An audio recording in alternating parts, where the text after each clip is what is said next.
Good morning. आज हम MSc final का 12 पेपर स्पेशल पेपर में बैक्टीरियल ब्लाइट ऑफ राइस के बारे में पढ़ेंगे। लास्ट क्लास में हमने बैक्टीरियल प्लांट पैथोजन के बारे में पढ़ा था कि कौन कौन से बैक्टीरिया हैं जो कि प्लांट के अंदर डिजीज़ कॉज करते हैं। आज हम बैक्टीरियल ब्लाइट ऑफ राइस के बारे में पढ़ेंगे। बैक्टीरियल ब्लाइट डिजीज़ जो है ये एक मोस्ट सीरियस डिजीज़ है राइस की, और ये earlier this disease was occurs, जैसे जितनी जल्दी ये डिज़ीज़ होती है उतना ज़्यादा क्रॉप जो है उसको फील्ड को लॉस होता है। It loss due to bacterial blight can be as much as 70% when susceptible varieties are grown in the environment or in the favorable condition of the disease. इस डिज़ीज़ के जो symptoms हैं वो mainly हमें leaf के ऊपर दिखाई देते हैं, पत्ती के ऊपर, और जो इन्फेक्टेड लीफ होती है वो येलो, उसके ऊपर येलो वाटर सोक्ड लेसन्स दिखाई देते हैं जो कि ऐसे मिल्की अपीयरेंस, दूध के जैसे ना ड्रॉप्स के रूप में दिखते हैं। Bacterial discharge appears on young lessons early in the morning that looks like the milky dual drops, मतलब जो हमें लीफ है उसके ऊपर मिल्की इसके मतलब बिल्कुल दूध के जैसे है ना ड्रॉप्स दिखाई देते हैं इन द अर्ली मॉर्निंग में। और ओल्डर प्लांट्स में क्या होगा, जो lesions usually develops on water soak to yellow orange stripes on the leaf plate, मतलब यंग कंडीशन में तो हमें बिल्कुल ऐसे उसकी बूंदें होती है ना मिल्की सी, वैसे दिखाई देते हैं। और यदि ओल्डर प्लांट्स होते हैं तो उनके अंदर हमें जो लीफ प्लेट्स होती हैं उनके अंदर लंबे लंबे हमें ऑरेंजिश येलो कलर के क्या दिखाई देते हैं, लंबे लंबे लेसन्स दिखाई देते हैं।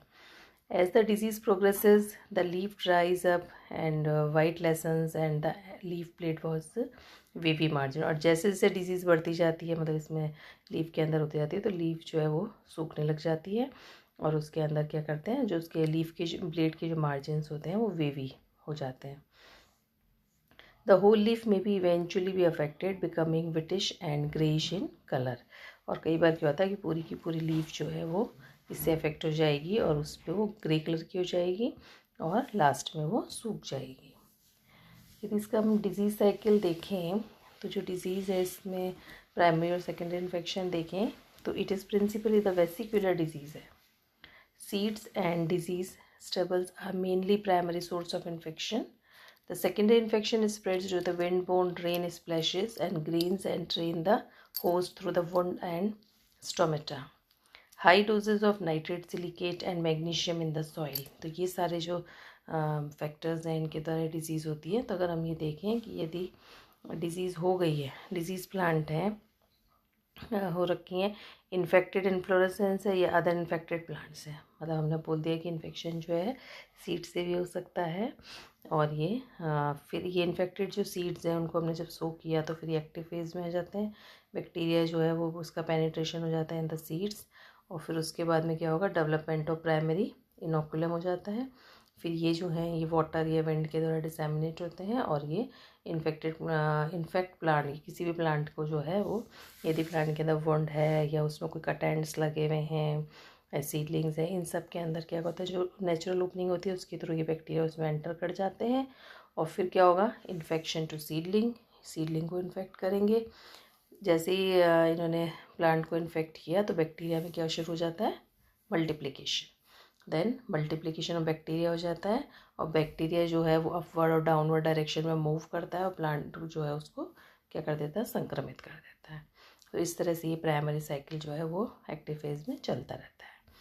या फिर क्या होता है, जो प्लांट है उसमें क्या हुआ, bacteria exudation of bacteria on host surface, leaf के ऊपर ये बैक्टीरिया आए और ये dispersal of bacteria by wind rain, और ये क्या करते हैं, ये हवा रेन इन सब से होके क्या कर दूसरे प्लांट को इन्फेक्ट करते हैं, उसके अंदर इन्फेक्शन कॉज कर देते हैं, वो प्लांट भी कैसा हो जाता है, डिजीज्ड हो जाता है। फिर आता है डिजीज़ कंट्रोल, मतलब जब प्लांट के अंदर डिजीज़ हो गई है तो उसको हमको कंट्रोल हम कैसे कर सकते हैं। The following are the measures can be adopted to control the disease. First है one, if the good measures to be treat seed, यानी सीड ट्रीटमेंट है।